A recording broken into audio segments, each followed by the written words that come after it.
দর্শক, এখন আমরা চলে যাচ্ছি শিবির সমর্থিত প্রার্থী কথা বলছেন, সেখানে সরাসরি যুক্ত হচ্ছি।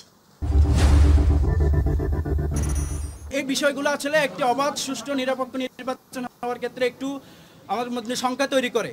তো যে বিষয়গুলো হয়েছে, আমি মনে করি অতি দ্রুত বিশ্ববিদ্যালয় প্রশাসন সে বিষয়গুলোকে সলভ করবেন এবং আমাদের ক্যাম্পাসে দীর্ঘ 33 বছর পর যে একটি নির্বাচন হতে যাচ্ছে, আমাদের বিশ্ববিদ্যালয় যে এত সুন্দর একটি নির্বাচন প্রত্যাশা করে সেটার ইতিহাসে সাক্ষী হতে যাচ্ছে।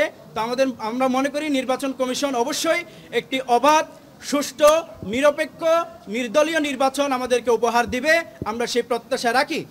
এবং যদি আমরা এভাবে একটি অবাধ, সুষ্ঠু, নিরপেক্ষ নির্বাচন উপহার পাই, আমরা মনে করি বাংলাদেশ ইসলামী ছাত্র শিবির সমর্থিত সমন্বিত শিক্ষার্থী জোট প্যানেল পূর্ণাঙ্গভাবে জয়লাভ করতে পারবে বলে আমরা প্রত্যাশা করি। আমাদেরকে একটি অবাধ, সুষ্ঠু, নিরপেক্ষ, যদি সেটা শেষ পর্যন্ত নির্বাচন কমিশন আমাদেরকে এনশিওর করতে পারেন, তাহলে অবশ্যই একটি নির্বাচন প্রক্রিয়ায় যে জয় পরাজয় জয় থাকতেই পারে। যদি সুষ্ঠু, অবাধ, নিরপেক্ষ নির্বাচন আমরা লক্ষ্য করি, তাহলে অবশ্যই আমরা জয় পরাজয় যেটা হয়ে মেনে নিব।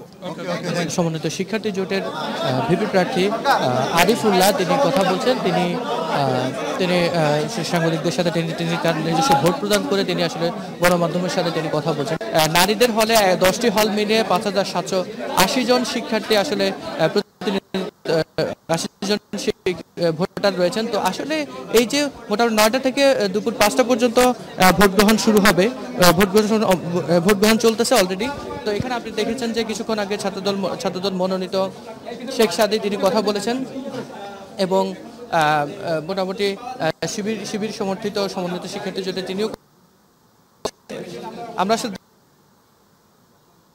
শুরু হয়েছে এবং আমরা এই মুহূর্তে আছি হচ্ছে যে মীর মোশাররফ হোসেন হল, যেটি জাহাঙ্গীরনগর বিশ্ববিদ্যালয়ের মীর মোশাররফ হল।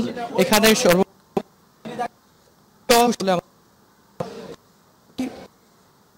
এছাড়াও মোটামুটি আপনাদেরকে আমরা দেখাতে চাই যে এই যে ভোট কার্যক্রম চলতেছে, এখানে মোটামুটি এই কেন্দ্রে প্রায় 9টি বুথ রাখা হয়েছে যাতে শিক্ষার্থীরা নির্বিঘ্নে তাদের ভোটাধিকার প্রয়োগ করতে পারে এবং গণতান্ত্রিক যে চর্চা এই চর্চায় তারা তাদের পছন্দের প্রার্থীকে তারা নির্বাচন করতে পারে। এছাড়া আপনি দেখছেন যে যেখানে মোটামুটি দাপ্তরিক যে কার্যক্রম, শিক্ষার্থীদের দাপ্তরিক কার্যক্রমে সহায়তা করছে বিশ্ববিদ্যালয় প্রশাসন এবং যারা দায়িত্বরত যারা কর্মকর্তা আছে তারা দাপ্তরিক কাজে আসলে শিক্ষার্থীদেরকে সহযোগিতা করছে।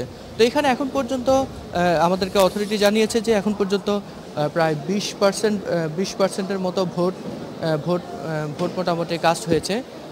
তো এটা ইভেন পিছনে এখানে দেখা যাচ্ছে যে বেশ কয়েকটি গণমাধ্যম কর্মী এখানে আছেন এবং হলের বাইরে দেখেছি যে হল এবং এই যে মীর মোশাররফ হোসেন হল কেন্দ্র এর বাইরে আসলে নিরাপত্তা বাহিনীরা তারা মোটামুটি নিরাপত্তা নিশ্চিতে তারা কাজ করছে বলে আমাদেরকে জানিয়েছেন। এছাড়া আরেকটি যেটি অভিযোগ এসেছে যে আসলে যে বিশ্ববিদ্যালয় প্রশাসন কর্তৃক যে সাবেক যে শিক্ষার্থী তাদেরকে আসলে বিশ্ববিদ্যালয়ে আজকের দিনে কোনোভাবে অ্যালাউ করা হচ্ছে না, কিন্তু তারপরে অভিযোগ এসেছে যে বিশ্ববিদ্যালয়ের বিভিন্ন জায়গায় সাবেক শিক্ষার্থীরা ঘোরাফেরা করছে।